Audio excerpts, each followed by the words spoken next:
morning, everyone. Happy Friday. It's that time of day and that time of week. Once again, very happy to be here. It's been a minute.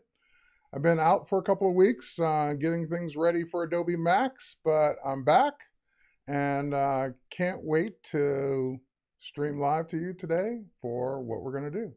So for those of you who are new, welcome to Adobe Live. My name is Terry White, Worldwide Photography Evangelist here at Adobe. See a bunch of people in the chat already. Good people that are usually here on time. I love that. And just checking a few things, making sure the stream's going everywhere, and it looks like it is. So we will kick things off with just a couple of very quick, very short housekeeping things. And then from there, we will get into today's topic. So, like I said, first and foremost, I've been out for a couple of weeks just getting ready for Adobe Max. If you haven't signed up for Adobe Max yet, Adobe Max is free this year. It's just like it was last year. It's virtual, so it's free. And therefore, you can go and sign up for it at max.adobe.com and just join us live starting on the 26th for this great free event. Tons of classes, tons of training, tons of everything. So you can just get all this free goodness from the 26th, I believe, through the 28th. I think it's 3 days. And with that said, I will be there. I have a class on Photoshop, and I'll also be there for the keynote. So I can't wait to see you guys there. Also, if you are watching this on any of the various platforms, YouTube, Facebook, Twitter, wherever you're watching this, LinkedIn, great that you're here. You can hang out wherever you want. But if you really want me to see your comments, if you want to participate in the chat, if you got questions, head over to b.net/Adobe Live, because that's the one chat window I'll be looking at. So I see sometimes on my YouTube, he's not paying attention to my comment.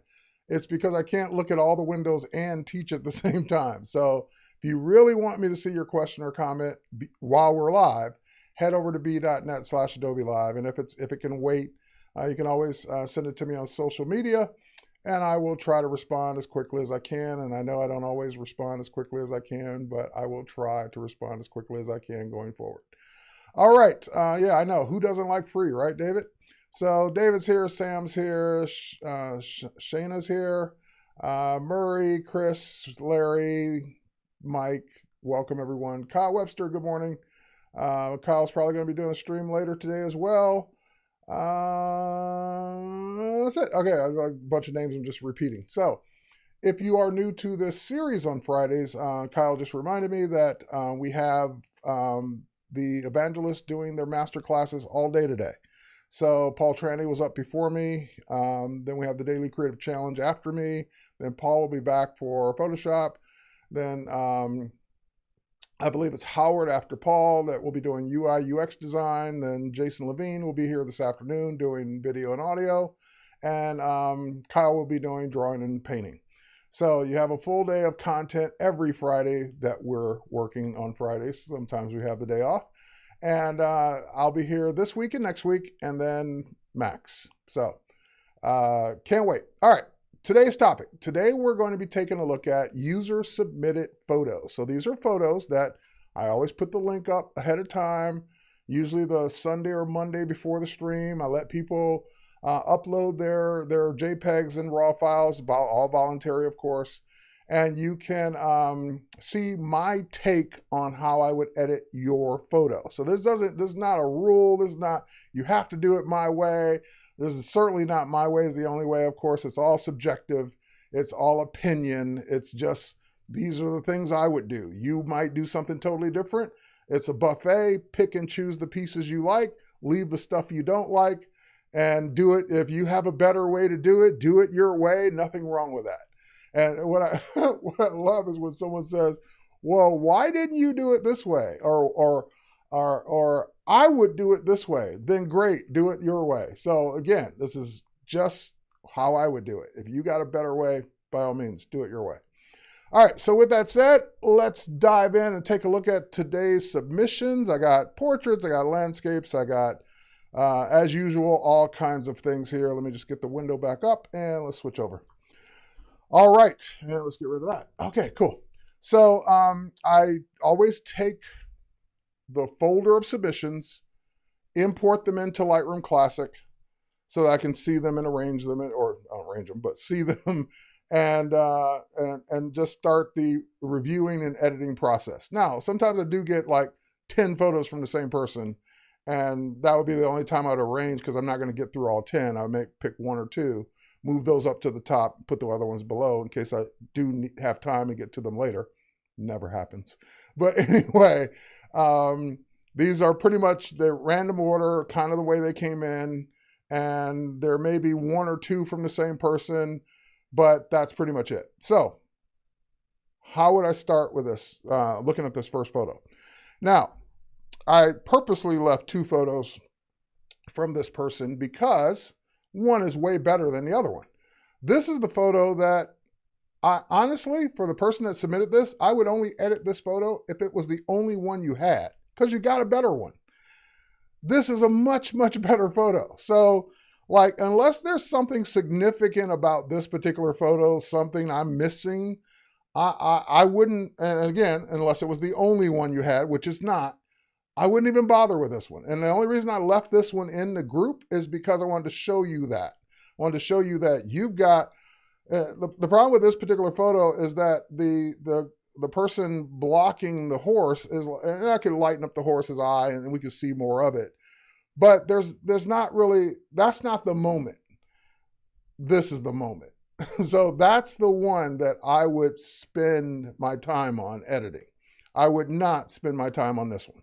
And I'm not going to. So for that reason, I'm going to come in here and work on this one. All right, so let's get into the develop module first. Let's get out of full screen. Develop module. All right, so I'm in the develop module of Lightroom Classic, just like it would be the edit module in Lightroom if you're working on that version. And let's go to basic and let's start to do the things I would normally do. Now, again, some people submit JPEG, some people submit RAW files. This is a JPEG, so I don't deal. So there, in other words, there's no RAW profiles here to start with. So again, no reason. But since this is a JPEG, I can do a few things. Like, for example, I always do an auto tone just to see what Lightroom is going to give me. So I click that first. And if I disagree with any of those sliders, then I would turn those sliders the way that I would want them to go. But this is pretty much, it did the right thing. It lightened up the photo a bit. Let's see what contrast. It added a little bit of contrast to it, which I would have done. And I might add a little bit of texture to this photo because the horse can take it. And it's not really a portrait of the girl, so it doesn't really matter for her. I like the backlight that's coming in here. I would normally crop this off, but because of this feeding pan, I believe this is what this is, I would leave it on here. And then we got some issues to deal with the stuff that's on the wall here, or whatever that is. So that needs to come off, and just we need to do a little cleanup here as well. So now the only other thing I might do while we're here in Lightroom, I see some shadow clipping, nothing important. I see some highlight clipping. Of course, it's going to be in the sun there, but it's also on her pants. So I would pull back the whites in this photo to kind of eliminate some of that clipping, or the highlights being blown out, I should say, in her pants. So I would just basically pull it to the point to where when I hover over this warning, there's no more red warning on her pants. If I pull it all the way up, oh, actually, it didn't need to pull it that far at all. So there's a little bit now, and this is what it used to look like, by the way, so you can see the difference. Maybe you didn't catch it. See all that red on her pants? Those are the areas that are completely blown out. Like there's no more pixel, there's no more data, there's pixels there. There's no more like contrast data there, it's just all white. So I pulled back the whites in this photo. Now normally I would pull it away until this white triangle disappeared, but it's never going to disappear because of the sun in the doorway. So I would just pull it back until I hover over it and I don't see any more red on her pants. Pull it back a little bit more.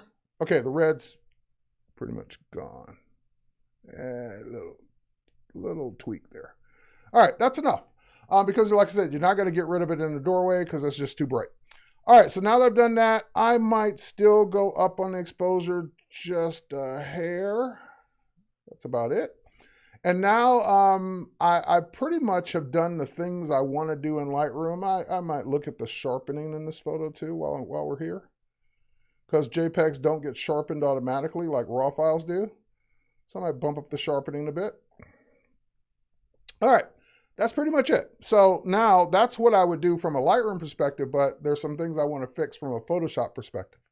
So I would right click on this photo at this point, now that I've done all my non-destructive editing in Lightroom, and I would choose Edit in Photoshop. And because it is a JPEG, it will ask me this question. It'll say, hey, do you want to edit with a copy of the things you already did? Yes, I do. Do you want to edit just a copy without the adjustments? Why? I would never want to do that.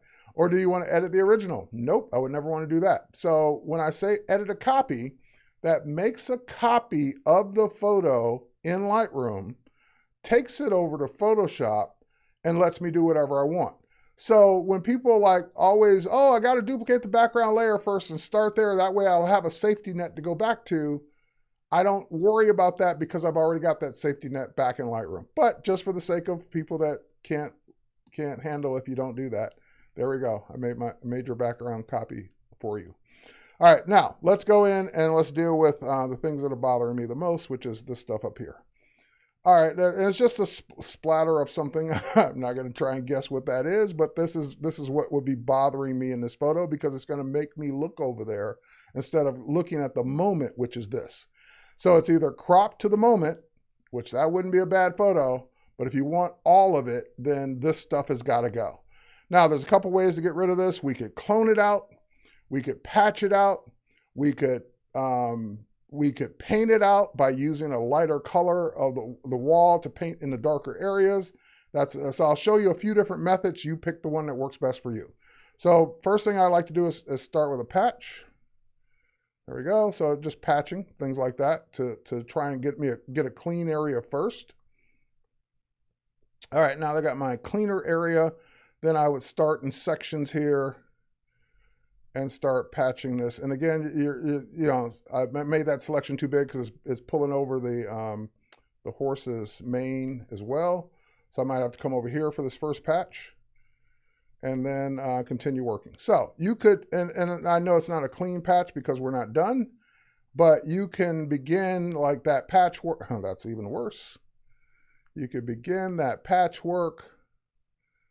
And if you're on an edge like this, you're going to get that kind of blurring unless you use content aware instead of normal. Content aware will do a much better job on edges than normal does. There we go, like that. And so I would just keep patching until I got all of this cleaned up. And so it'll take a few passes to do that, but that's what I would do for this photo. So I got all of that wall area. Now, you're starting to get into a darker area of the wall, so the patch is going to be more noticeable. So at one point, I would switch back to normal so it starts to blend in more. But let's get rid of some of the bigger stuff first. All right, so now, so we don't see where we did it, then I would switch back to normal. And that way, when I do a patch like this, it's not so obvious. It kind of blends in as it goes back. So it just starts to naturally get darker. So that's, for those of you who are wondering what's the difference between normal and content aware. Content aware is going to be more of an exact patch. Normal is going to be more of a blended patch. So because you're blending edges, that's why the edges blur when it's on normal versus content aware. It does not blend, it does not blur. Nearly as, or if at all, nearly as much. So now you might, at this point, like the patch tool might be kind of like hard to work with within the mange here. So you might go in and start doing cloning at this point. So hit the letter S, go to my clone stamp tool, make sure it's set up on normal like it always is. Hold down my Option or Alt key, get close, and just start cloning around some of this area here. So you kind of just naturally get rid of those spots. Same thing here. Just naturally getting rid of some of that stuff. And now, again, you would go in tighter and work better, but I just gave you your, like, that's what I would do to get rid of that. You could also, here's just another technique so you have it. One of the techniques I do either with the clone stamp tool or with the paintbrush is setting the brush blend mode to lighter. because what you really want is you want the lighter color in the darker areas. So for example, if I go back to the clone stamp tool, you notice that it has a blend mode, and I could choose lighten as the blend mode. So now what that means is that if I pick a sample, and by the way, I might not go 100% lighter, I might drop the opacity down to maybe 40, 50%. So that way it looks more blended, more natural, as opposed to it's just an exact copy of those pixels. So see here, those pixels keep getting lighter, lighter, lighter as I brush at 40% at a time, as opposed to, or 50%, whatever I'm at, as opposed to 100%, just to kind of lighten that area up. Same thing here. So that gives you a more natural look to your clone as opposed to an exact clone after the fact. All right, so now we got that there, and this is your before and after. Boom, big difference. Boom, big difference. So, yeah, and you know, you don't have to stop there. If you feel that, you know, this stuff over here is starting to become a distraction now that you cleaned up that wall so well, I'd start cleaning up this wall as well. And again, it doesn't have to be perfect. We're just trying to reduce the attention that someone might spend looking at that area of the wall. Okay, so now that we got that cleaned up, I don't have to worry about my eye being drawn in that corner anymore. Now I can focus in on what's going on over here. So because this is a JPEG, there's like some noise and artifacts in here because this was apparently a darker scene when you photographed it. She's facing away from the light, that kind of stuff. So there's, you know, you can do a little bit here, but not, you can do some noise reduction back in Lightroom, but not a ton. So now I might go in and I might start to just, you know, fix a few little things that I see standing out on the horse or the person. Just little specks, little things. That grass is fine. Just little things like this. And then I might go in, since the eyes are important, even the horse's eye, I might go in with the dodge tool and just kind of brighten this area up a bit.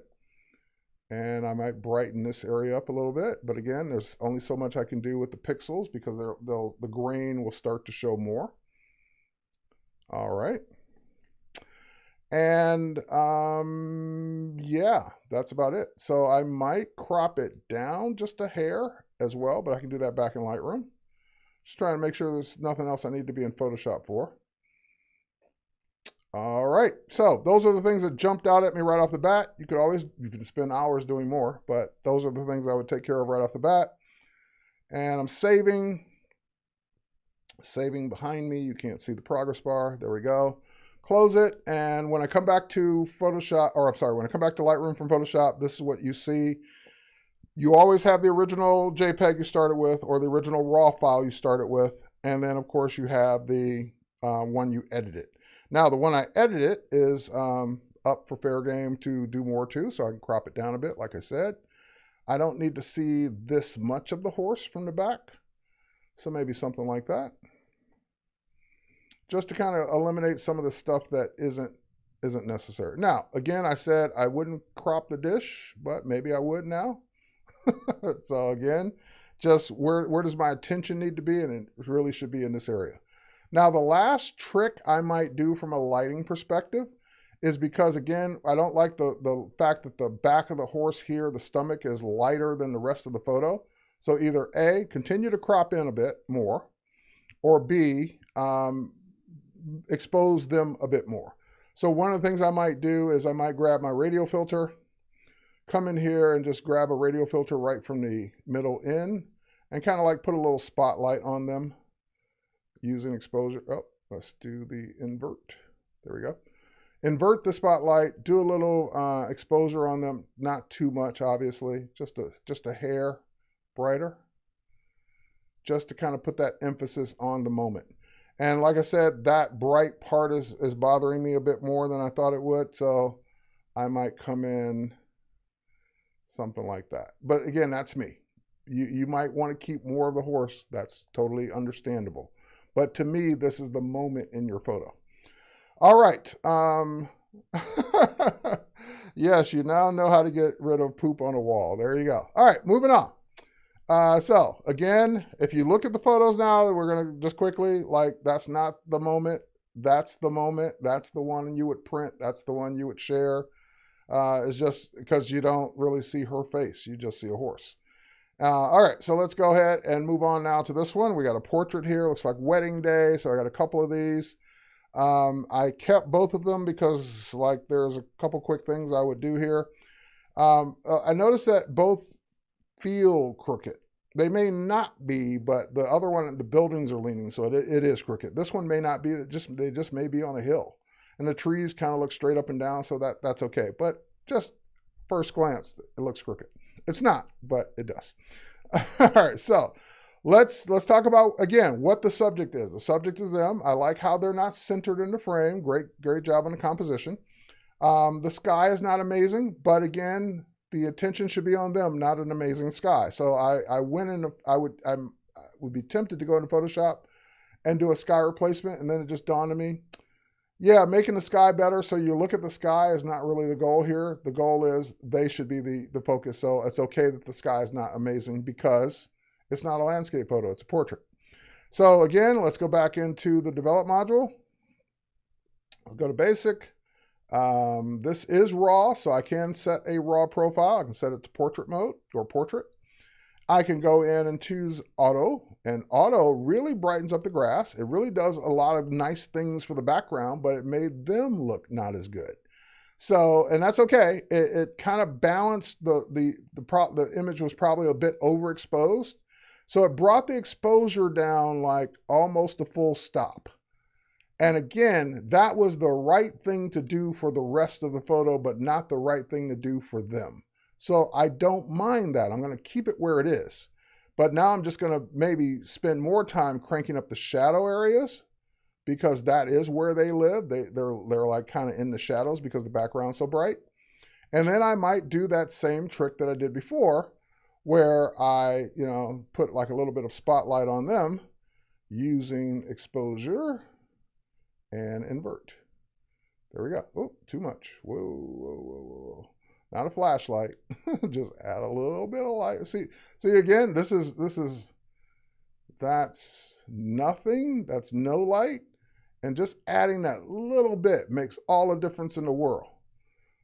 There we go. Something like that. And again, you can move it around. You can see what it looks like without it. You can see what it looks like with it. And I would probably do something more like that, just to put the emphasis on them. All right. Will I do anything else? Like, I don't really see a huge need to go to Photoshop. The image looks good. The image is clean. There's not like a lot of stuff I need to remove from the background. So this could very much be just a Lightroom only adjustment. Let's go to lens correction. Let's see what the lens correction. Oh, there was an opportunity for lens correction. See the curvature that it took out of the photo. So, and because it recognized from the raw file what this was shot with, the Canon image or Canon camera it was shot with and lens, it took that bowing out of the image. So I would definitely do that. Detail, let's go into sharpening. So, because there are people, if I crank up the sharpening like that, like it got, super sharp all the way through the photo, you end up with this. So that's too much sharpening. Let's undo it. That's the right amount. But what I don't want to do is I don't want to sharpen her skin at all. I don't want no one cares about his skin. I don't want to sharpen her skin at all. So one of the things that with the biggest trick in Lightroom Classic or Lightroom period is that you can use masking so that Lightroom knows what people are and it only affects everything except the skin. So let me zoom out a bit. And let me zoom in to just where you see their faces.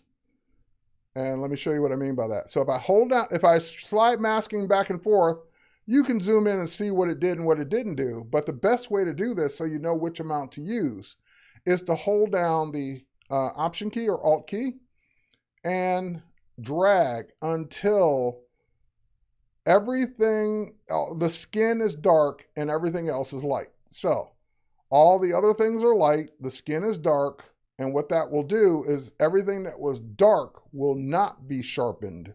Everything that was light will be sharpened. So that way you end up with and here I'll zoom in on her again so we can see it. You end up with skin that doesn't get overly sharpened. And here, let me pull back the masking so you can see the difference. Oh, I'm not going to hold down the Option key this time. That's unmasked, and that's masked. So now I can go to town on sharpening. Like, so I can crank it all the way back up. Nothing happened to her skin.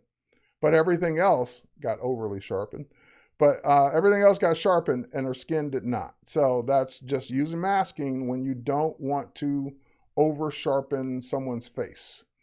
And that way you keep the skin nice and soft, and you get everything else nice and sharp. All right, from a color perspective, this looked good. So the other thing I might check is the white balance. So you have, because this was in RAW, I get to pick my own white balance. So this is daylight, so I might use daylight, but daylight's a little too warm for this photo. Like, they got a little too yellow. So I might pull back on the temperature just a bit. But I like the warmer skin, but not too warm. I don't want them to look yellow. So just pull back the temperature a bit. And that way I get a custom white balance. Okay. Now, if that background's important, keep it. The other opportunity, of course, would be to have a version where it's cropped. So because you're in Lightroom Classic, you get that option to create a virtual copy. So let's go to Photo, Create Virtual Copy. So that just creates a copy of what you just did. And then you have that extra copy, and of course not taking up any space in on the hard drive. You have that ability to say, for example, oh, this would make a nice 5x7, and we can crop in, and we can crop in some more. And there we go. You end up with a nice kind of portrait like, oh, don't want to cut their hands off. Don't want to amputee, don't want to cut fingers off. There we go. Something like that. So that way you have both versions. You have the full extended version that you can use, and then you have the one that is a little tighter cropped. I like tighter crops for people, and away you go. All right, so that way you have both. Now, back to this one. Always learning something. Thanks, Michael. Okay, it's just really obsessive. The photo works. I learned that always sharp in 100%. No, sharp at 100% can definitely be too much, depending on the photo, depending on the resolution of the photo too. All right, so let's go into this one. This is what I meant by the building was crooked. So like, I know this image is crooked, so these buildings aren't leaning like that. So that's my dead giveaway. And then the next thing you would have to ask yourself is, are these buildings important? Like ridges, is that significant? I don't know the story. So I'm only coming in after the fact saying, maybe that's where they spent their honeymoon. Maybe that's where they work. I don't know. I don't know anything about it. So I would question whether or not that's important, but it is crooked. So let's start with that. Let's go to transformations. Let's do an auto upright. There we go. Now it's not crooked anymore. I didn't have to do it manually. Auto took care of it. Great. Now I can go back to basic and get started. So same thing. It's a portrait. Let's do an auto tone. Auto tone really, again, brings back all the color of the background. I might pump up the shadows a bit more just to bring them out a little bit more. And then again, unless that is important to you, like unless that building is important or this background's important, the background is the distraction, because everyone's going to say, what's ridges? So I'm teaching just a standard. We get caught up in things that aren't important and don't pay attention to the things that are important. So with virtual copies, can they be included in a collection for the client to see both versions? Absolutely. Virtual copies in Lightroom Classic, for all intents and purposes, act like regular photos, even though they don't take up any extra space. So you can have 50 virtual copies in an album, share them to the client, and they would see all 50 versions of your photo. All right, so for example, I don't know the story, so I am going to make a virtual copy. And now that I got the virtual copy, I'm going to go into that virtual copy and crop. All right, because that is just serving as a, what is that building? What's that? Why is that building there? Is that building something that we should know? And if it is, keep it. And if it isn't, you might want that version. So same kind of thing. Add a little spotlight to them. Invert it and exposure. Oh, too much. Just a touch of light. There we go. And of course, then I start to see other little things like this, whatever this is on the ground. Click. Gone. I don't know what that is behind her shoe, but now it's gone. Too big. Hang on. So that's what happens when you you're lazy and you're not using a smaller brush like you should. There we go. And then I see this little thing peeking into the frame. So like, I don't know what that is. So it's just going to make people say, what's that? And we don't want people saying, what's that? We want people looking at them. All right. Cool. Again, there's not a ton that I would go into Photoshop to do on this. So I would just end up with my Lightroom correction.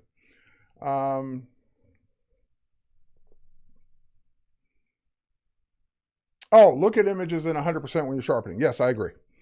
So that was, so he wasn't saying sharpen to 100%. He was saying zoom in to 100%. So when you sharpen, that's what you're seeing. And I would agree with that. All right, so next up, here's just a sunset, sunrise, sunset. Looks like, ooh, it's over it's over a mountain. I didn't notice that at first.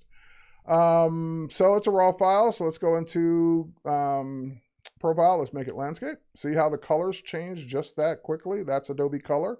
Everything's kind of flat with Adobe Color on purpose. But then when I go to Adobe Landscape for that, the colors automatically start popping right off the bat. Just a little bit, not a ton. And the thing about these profiles, once again, I'll just remind people, is that when you're choosing a raw profile to start with, you're not affecting any sliders you did. So whether you did the profile in the beginning or you forgot to do it in the beginning and you came back and did it after the fact, it would not adjust your other adjustments that you did. So I do see a couple comments over here on Facebook. Andy, yes, it will be on YouTube and recorded, and it's there now, and it will be there when we're done. And okay, good morning, good morning. All right, anyway, moving on. So, all right, cool. Now we did that, and of course, like I said, I was doing auto, and auto is going to either make it better or worse. And because this is a raw file, and I see some vignetting, I think this is in the upper left and right corner. See those dark spots in the upper left and right corner? That's lens vignetting usually. So if I go to lens corrections and turn on the lens correction, look at how much lighter that got. It didn't remove it completely, but it did get lighter. So I might go in, because it is, so you could always crop it, obviously, but the other thing you might do, so if you want to keep the whole frame, is you might go into, not that, I'm going to go into effects, and I might just pull back a little, but not a ton. No, it's not gonna give me enough of that. undo. Not gonna give me enough of that to pull that out of there. So you can either crop it to get rid of it. You can always take it into Photoshop and clone it out or patch it out. Or you could embrace it and say, give me more vignetting. Like, so in other words, let me put more emphasis on the center of the photo. So your choice. Because if you leave it just a little, it looks like a mistake. So that's why I'm struggling with this. It's a beautiful scene. I don't want to crop it any more than I have to. So I'd probably take it into Photoshop and get rid of it. That's because, again, this is what I would do. So anyway, before we head over to Photoshop and get rid of it, let's finish up here. So the auto tone did some cool things. I'm not totally happy with where it left things. So I'm going to bring up the shadows a bit more. I'm definitely going to bring up the contrast a bit more. I'm going to, because it is, oh, wait, whoa. Something's making that way more. I didn't see what did this, like bringing this green over here. Oh, maybe that's just in the scene.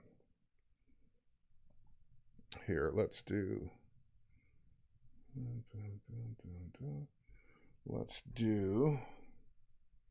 that's before. Oh, it was always there. Okay, that's before, that's after. It just got more enhanced. All right.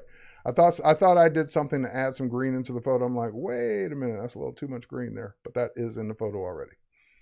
All right. Yeah. Okay, so like the reason I'm hesitating is because the sky is perfect. I'm not the sky is not the problem.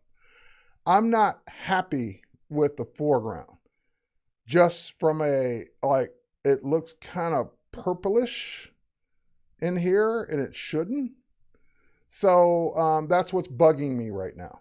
So I might go in and I could use an adjustment brush. I can use a graduated filter. Let me try an adjustment brush. And with an adjustment brush, let me change my preset to...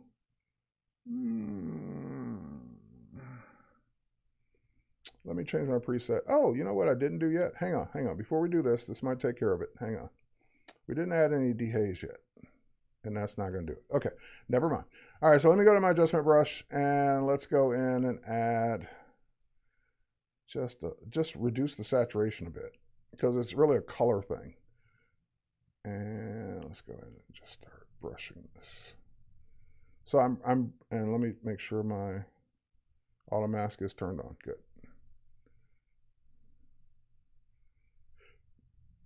All right, now that I got this mountainous area painted, and by the way, I can show the overlay to see where I missed, like there.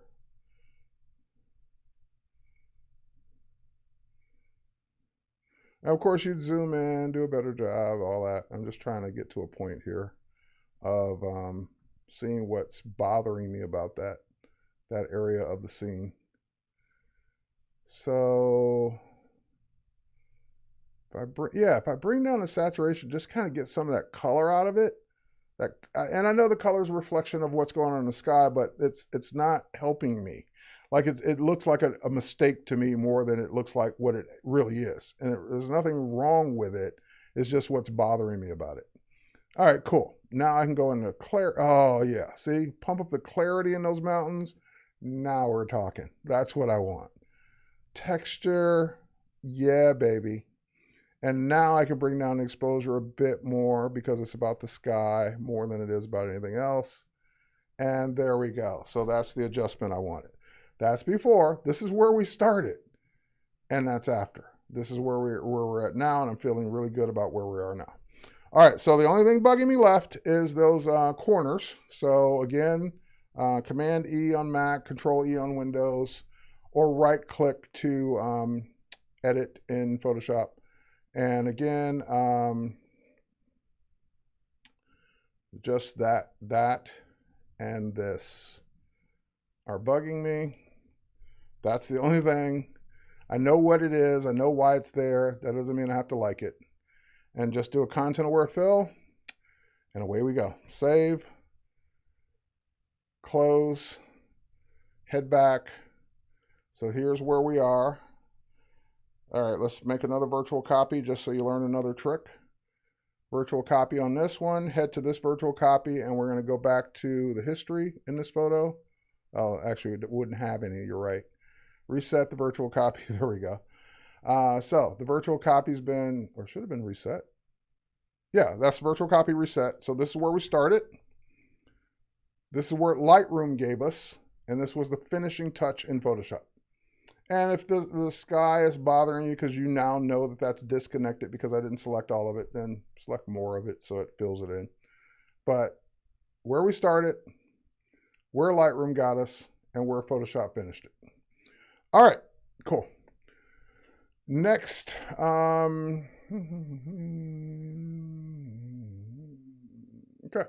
All right, Jan just gave us a thing he tested, and okay. All right, so next up, we have a looks like you're in Japan, maybe? And you got a cruise ship, and you got this boat over here, this dinghy, and you got a lot of issues here. So first and foremost, let me see what I'm working with. This is a JPEG, okay? And let's go in and let's start with, so many things, I don't know where I want to start. So first and foremost, I can't tell, the horizon may look a little crooked. In case you haven't noticed, I'm super sensitive to crooked photos. So let's grab the angle tool and just check it. It may be perfectly fine. but it looks slightly off to me. Yep, it's fine. It just looked like that. Okay, back to develop. Let's do an auto. That helps. Dun, dun, dun, dun, dun. So a few things bothering me. The sky, it looks like it's just simply overexposed. So maybe a little dehaze might help for that. There, that's better. So again, just quickly, that's where we were. Super overexposed, blown out photo. And that's where we are now. So now the thing here is that this is so dark, you don't really even see the tires on this. You don't see the detail in it. So you might want to bring up the shadows a bit more. You can now start to see the color, but then you bring up the shadows there, you bring up the shadows everywhere. So that's why we have local adjustments. So I might go in and set this to shadows. The presets, all they do is just zero out everything else and give you a little bit of what you asked for. So I asked for shadows, and now I can come over here and paint the side of the boat. And I'm haphazardly painting. You would take your time and zoom in and do a really good job painting and masking. So again, I can see my overlay.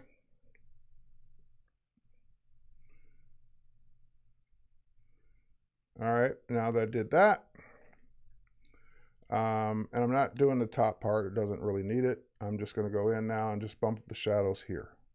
Just to, yeah, see how you're just bringing out that one thing as opposed to the whole rest of the photo? You're making that one thing stand out. All right, cool. Now, this is just a personal thing. This is not a, you have to do this on your photos, but this is a personal thing with me, is I hate water that isn't blue. I just do. It's just a personal thing with me. That is the natural color of this water. It's polluted. This is what water that looks polluted looks like. But I like, I was, always read about the deep blue sea, and this is not deep blue. So what I might do, just because it's me, is I might go into my adjustment brush and do a new one. So you can have multiple adjustments with the same tool. I just click new. I might take my brush size way up, and I might start masking all of this. Now it's on shadow, so that's what it's doing to all of this. But let's see what the brush looks like here. There we go. And let's make the brush a little smaller. And come in here and do this all as well. Just make sure we get all of this. And with what I'm about to do, you'll know when you missed spots, so you can always go back and fill them in. And you'd go into windows and get all those little window areas too. I'm just not going to take the time doing that. But anyway, now that I got that all done, shadows is not what I want.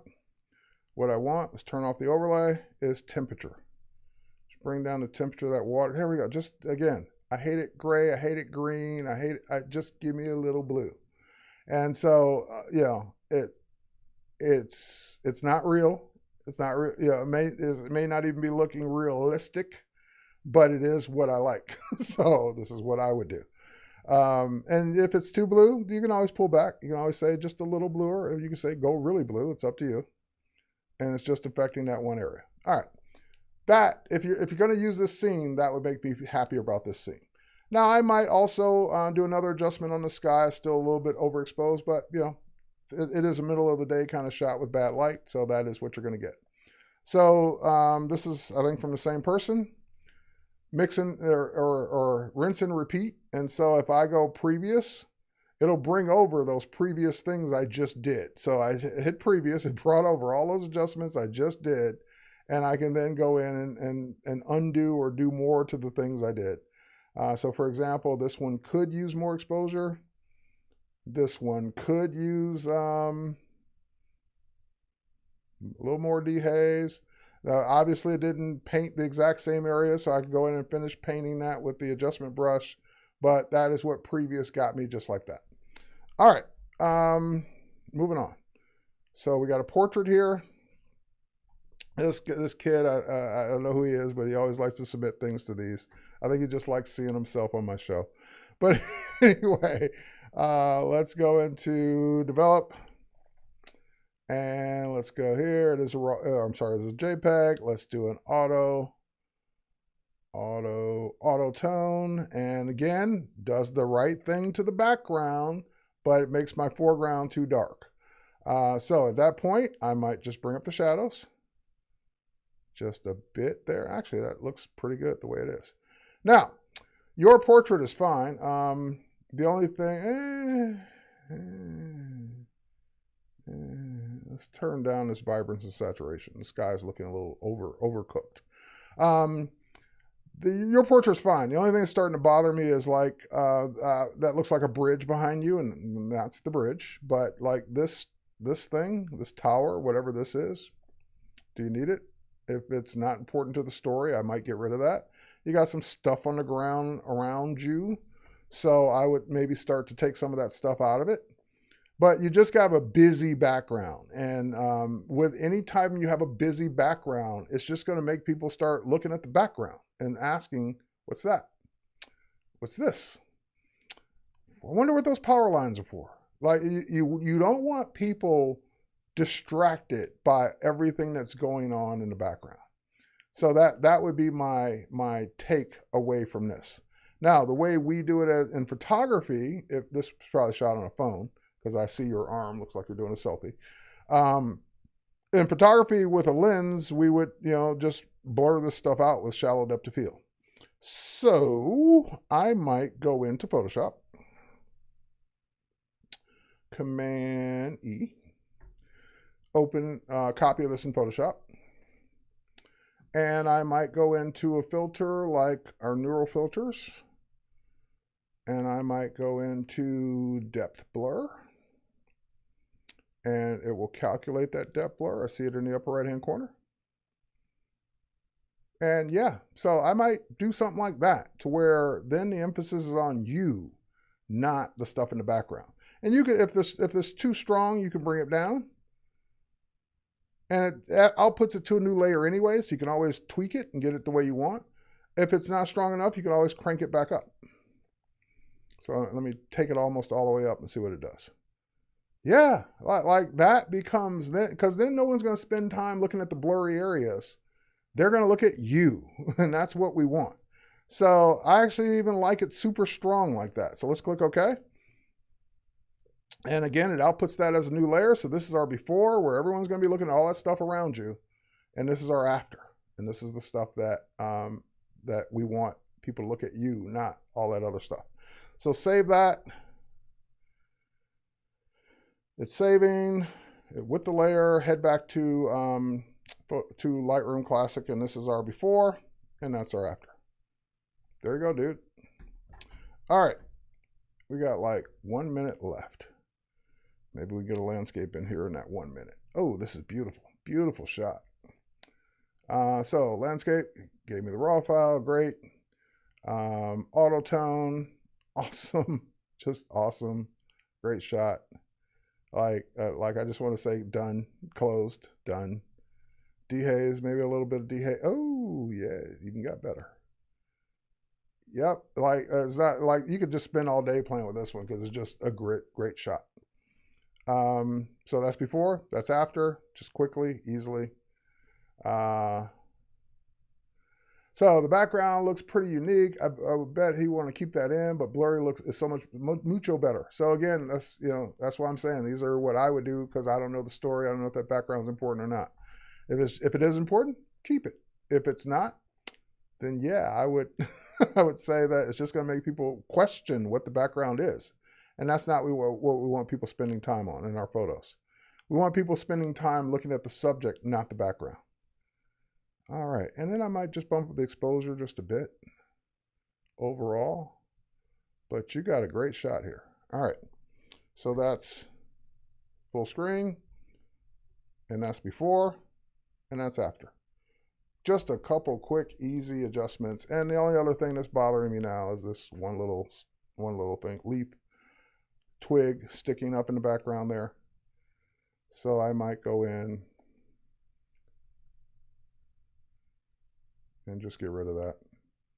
Because there wasn't enough of it to keep it. And even this one, I would question whether or not we need.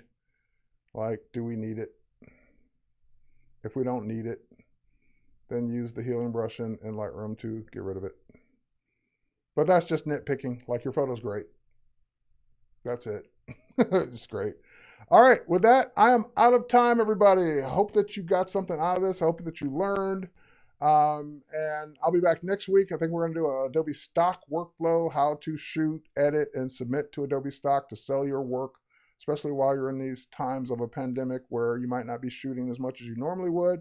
Always nice to have some money making itself in the background while you sleep.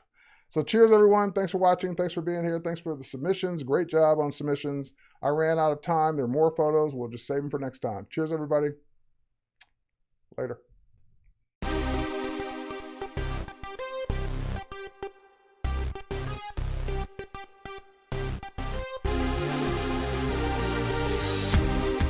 Wait a minute.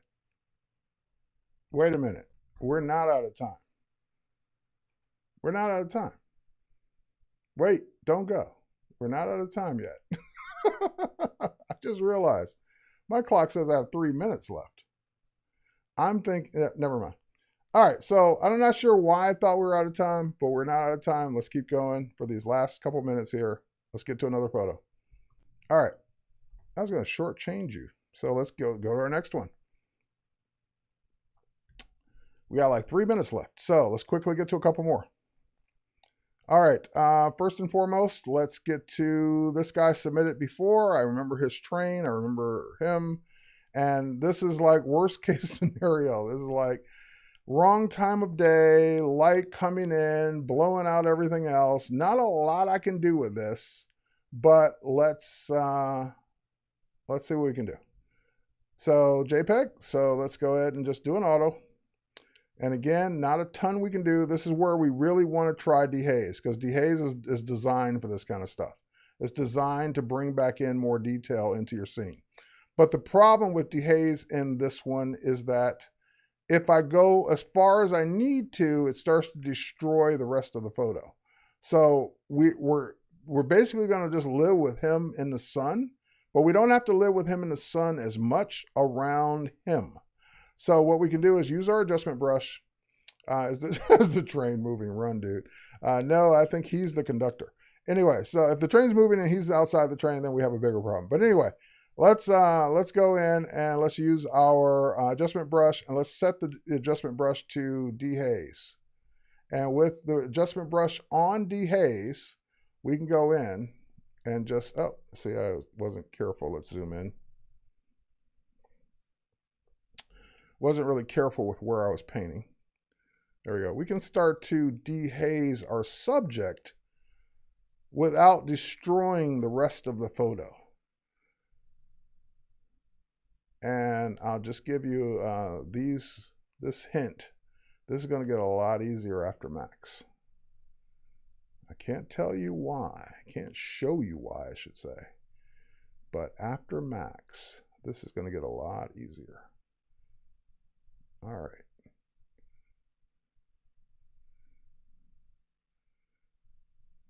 Okay, so now I got him all painted in, then I can add a lot more dehaze to make him stand out without destroying the rest of the photo. So this is like give me dehaze as much as I can for everything, and then let me zoom in and get some dehaze for just my subject. And again, it's just like, I'm not sure if that was an effect. Excuse me. I'm not sure if that was an effect you're trying to create by having this overpowering light come in from your side and you look like you're angelic by just having all this sun behind you. But it was so overpowering that we couldn't see you as much as we should anymore. So now that we got that, we can also maybe bump up the contrast. Again, we're doing this just on the brushed area. And we can add a little texture to them as well. And a little clarity. Yeah, so this is our before. See how much he's blown out completely? And this is our after. All right. Okay. Again, not a ton I could do to that. That was pretty much it. All right, so now we are out of time. But I was going to head to this one. Oh, this looks like a really small one. But great photo. Maybe we'll start with this one next time. All right, so now you got a bonus one. Sorry, it wasn't a bonus. I was jumping the gun on my timing because I don't want to go over. But with that said, cheers, everyone. Thanks for watching. Thanks for the submissions. Great job on what you sent me. It was fun working with your photos, and those are just a few things that I would do. But of course, the final decision is up to you on your photos.